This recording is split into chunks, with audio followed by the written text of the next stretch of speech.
Hello and welcome to our look ahead to what the papers will be bringing us tomorrow. With me are James Rampton, who's feature writer at the iPaper, and Rachel Watson, who's deputy political editor at the Scottish Daily Mail. Now, tomorrow's front pages, let's start with the Metro, which calls it the fall of Kabul, as the Taliban take control of Afghanistan's capital, with a dramatic picture of helicopters airlifting US embassy staff to safety.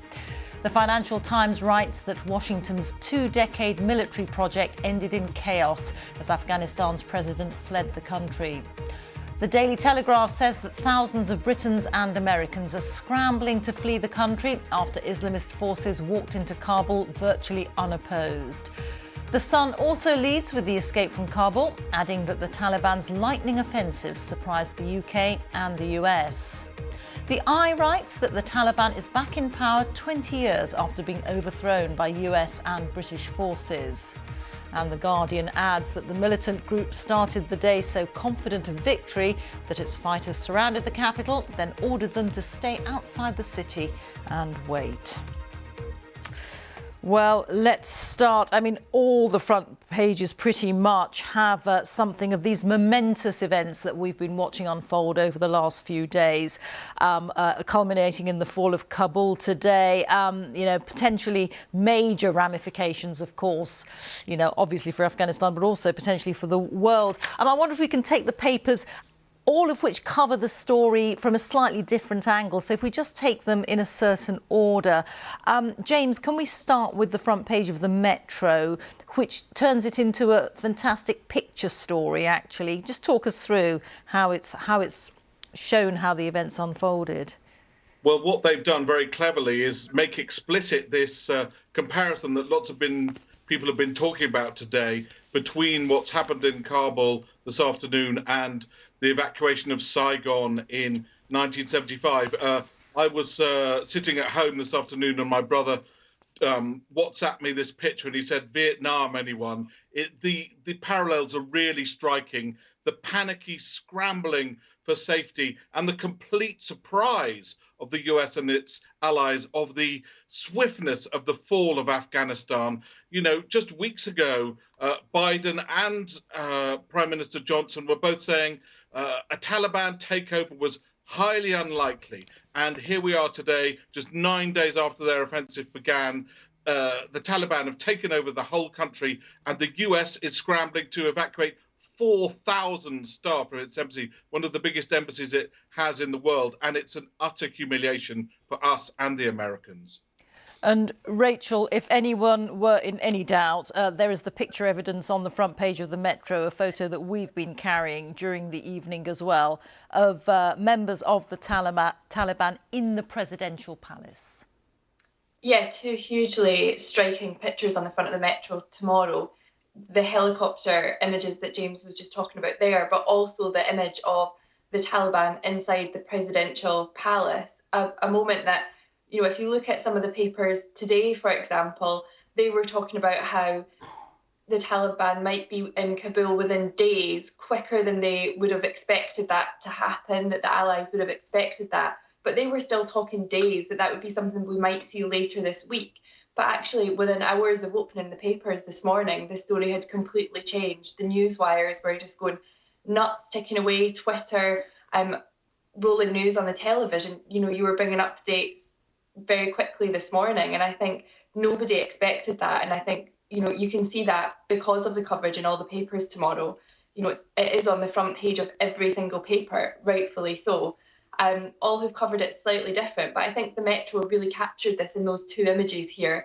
One, this desperate bid to try and get people out the country, and also showing that picture there, which, as you say, just sets out exactly what has happened, that the Taliban are now inside that presidential palace. Well, that takes us very neatly to the front page of the Financial Times. James, Taliban on brink of taking over Afghanistan as president flees. So Ashraf Ghani, who only 24 hours ago was saying that he was concentrating on the security of the country, has now left the country. And he says because the Taliban were entering the presidential palace.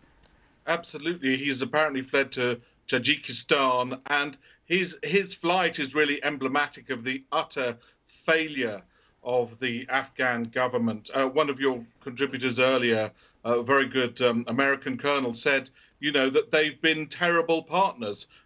They have been hugely corrupt. They've salted away billions of dollars that's been poured into that country. They have relied so heavily on American might that the moment that the military withdrew, they utterly crumbled. Soldiers disappeared, and police just completely melted into the background. And worst of all, the president, the head of the government, did a runner.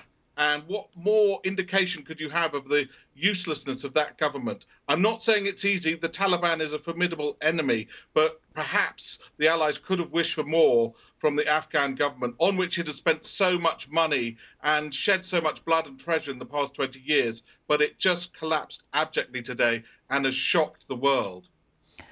Rachel, one of the sub-headlines in the front page of the FT is Washington's 2-decade military project ends in chaos. And that is partly because the Afghan government proved so desperately weak.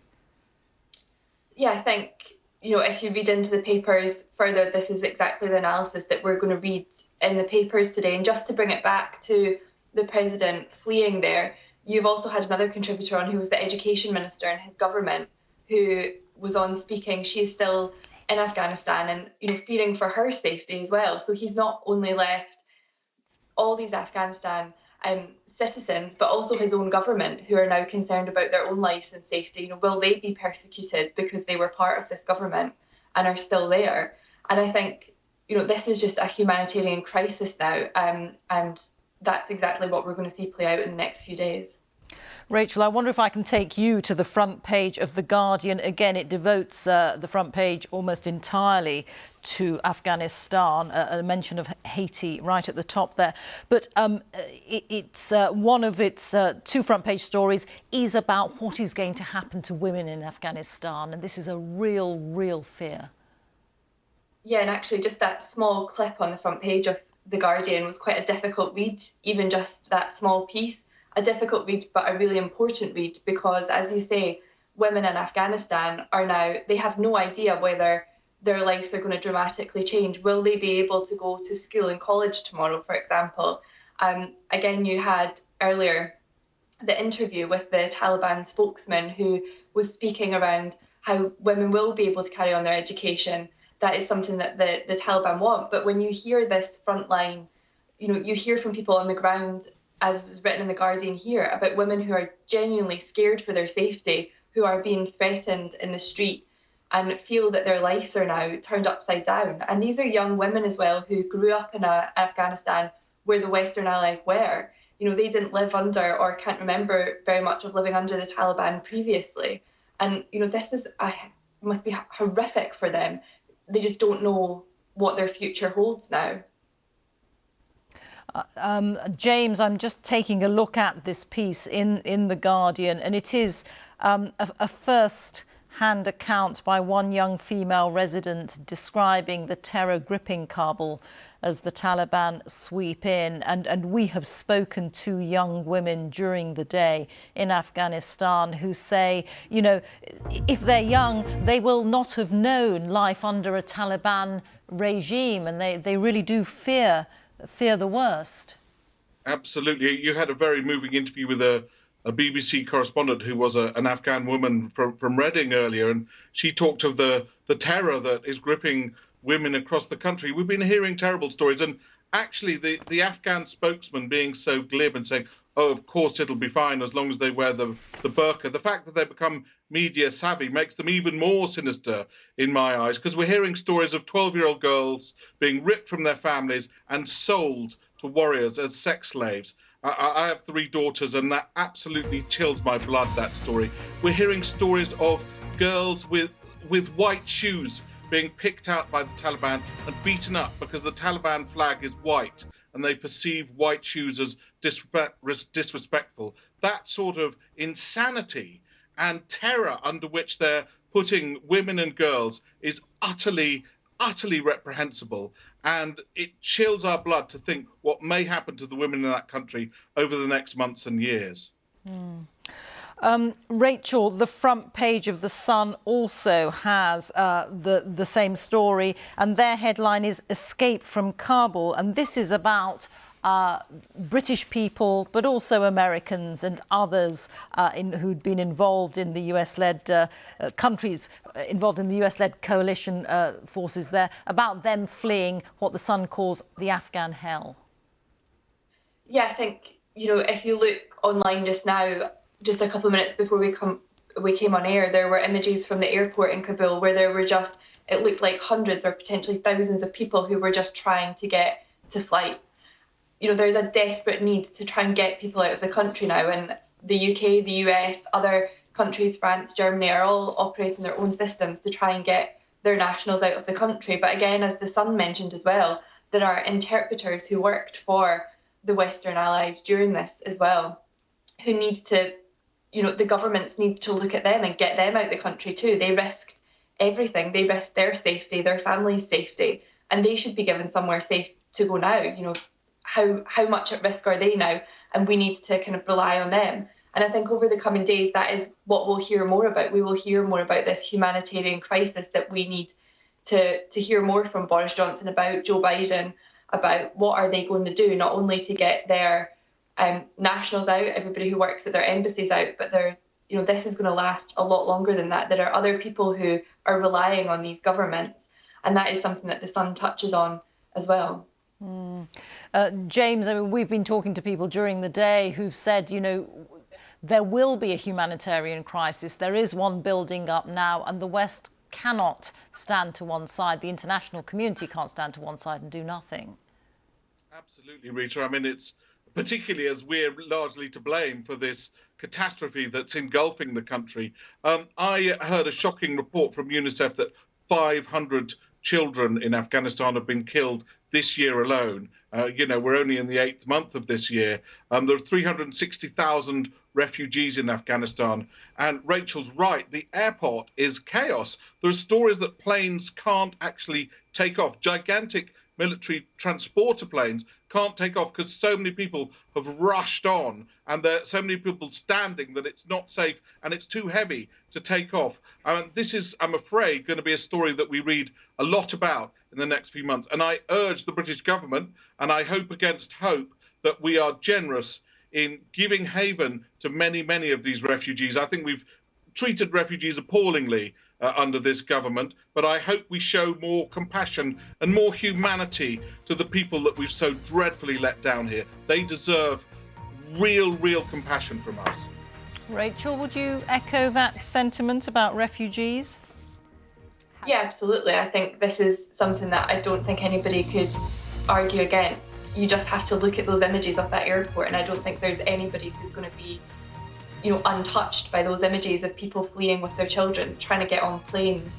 This is, as was said there, the UK, the US, we've all been in there, and we're leaving in a position that, the country's not in a position that we would have liked to see it in before the troops came out.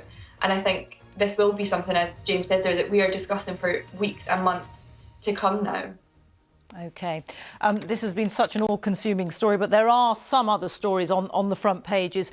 So let me take you to the Daily Telegraph. It, of course, has Afghanistan, but it's also got one of the other major stories domestically related to the Plymouth shooting. And, James, this is about social media checks for gun owners. Absolutely. You're right, Reeta. On any other day, this would be definitely the lead. And to have a foreign story leading in all the red tops as well as the broadsheets is most unusual, but it underlines the sheer magnitude of the Afghanistan story. But this gun laws story really is interesting. The Telegraph is suggesting that police forces will be ordered to check social media accounts of people who want to renew their gun licenses. Do you know that we have 720,000 gun licenses in this country? Who owns all these guns? I don't know anyone who owns a gun. That's an extraordinary number, but I think it's absolutely right that we check these accounts. Jake Davison, the man who committed that terrible atrocity in Plymouth this week, if they looked online at his social media accounts, revealed an obsession with the appalling incel movement, but also with the 1987 Hungerford massacre. This was an accident waiting to happen. And if the police had been able to go in and search his accounts, maybe they wouldn't have renewed his license just weeks ago. So, Rachel, the story has a Home Office source saying they are bringing forward new guidance to improve how people applying for a firearms licence are assessed in the future, including social media checks. And one wonders what sort of assessment has been going on up till now. Exactly. And I think, I echo the sentiments there that James made on this, and I think, this is something that we should be looking at, updating these restrictions and these gun laws for the modern day and taking social media into account here. You just have to look at some of the stuff that, was taken down very quickly from James Davidson's accounts. His YouTube was shut down after the horrific tragedy last week. But, if police had managed to look at them, if someone had checked them, would they have approved that gun licence? I think the answer that we would all suggest there is no. He wouldn't have got something if they'd realised what his thoughts were. You would hope that he wouldn't have got it. And I think it's, we need to have that discussion about it. Because again, I was completely shocked that there were so many gun licences in the UK. I had no idea that there would be that many issues. As was said, I know nobody who owns a gun. I didn't realise there would be that many licences. And I think, it is something that we need to look at. OK, just briefly before we go, we've discussed two very heavy stories. I'm going to lighten the mood very slightly. Little nib at the bottom of the Daily Telegraph, the unstoppable rise of the vegan menu. James, you mentioned you had 3 daughters. Got any vegans? No, but I have got 4 vegetarians in this house. I'm totally outnumbered. If I even suggest having a lamb chop, I'm hit with daggers from my 3 daughters and my wife. Quite rightly, I might say, because, cattle are doing terrible things to this planet. But even though I'm not a vegan or vegetarian myself, I absolutely applaud them. I think they're doing brilliant stuff and they're taking a great stand to help the environment. Did you know that veganism has quadrupled in this country in the last 5 years? And I could see only an increase. Young people are really taking this issue. They're taking the bull by the horns. No, I won't say that. It's a terrible pun. But they're really, really taking this issue on. And I think it's terrific. It's going to make a huge difference to this planet. Marvellous. Rachel, I'm going to ask you the same question, but at 11:30. For the time being, thank you both very much indeed. That's it for the papers this hour. James and Rachel will be back at 11:30 for another look at the papers. Bye-bye for now.